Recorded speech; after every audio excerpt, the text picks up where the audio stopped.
খরা মৌসুমে হঠাৎ করেই তিস্তার পানি হু হু করে বাড়ছে। জেগে থাকার বালুচরগুলো নিমেষেই যাচ্ছে তলিয়ে। অপরদিকে তিস্তার পানির ন্যায্য হিসাব দাবি আদায়ে তিস্তা পারে আগামী ১৭ ও ১৮ ফেব্রুয়ারি ৪৮ ঘণ্টার অবস্থান কর্মসূচি ঘোষণা করেছে তিস্তা পারের মানুষ। অন্যদিকে তিস্তার পানি বৃদ্ধিতে ব্যারেজের ৬টি জলকপাট খুলে দিয়েছে পানি উন্নয়ন বোর্ড কর্তৃপক্ষ।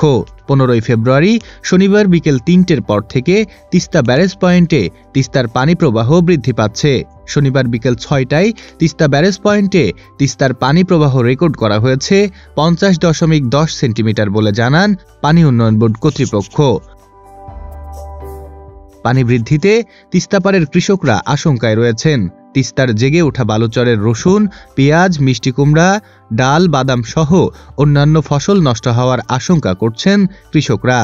তিস্তাপাড়ের কৃষক ও বাসিন্দারা বলছেন, তিস্তার পানি নিয়ে আমরা আন্দোলন করতে যাচ্ছি, ঠিক তখনই ভারত পানি ছেড়েছে। এটা ভারতের চাল, কারণ এই মৌসুমে কখনো ভারত পানি ছাড়ে না। তিস্তার জেগে ওঠা চরে ৩ বিঘা রসুন ও পেঁয়াজ আবাদ করছি। ভারত পানি ছাড়লে আমার ক্ষেত ডুবে যাবে। এখন ফসল নিয়ে শঙ্কায় আছি। এ বিষয়ে ডালিয়া পানি উন্নয়ন বোর্ডের পানি পরিমাপ অপারেটর নুরুল ইসলাম বলেন, ভারত থেকে পানি ছেড়ে দেওয়ায় তিস্তা ব্যারেজ পয়েন্টে পানি বৃদ্ধি পাচ্ছে। কি পরিমাণ পানি আসবে তা বলা যাচ্ছে না। নাসিম রাজ, নবীন নিউজ, ঢাকা।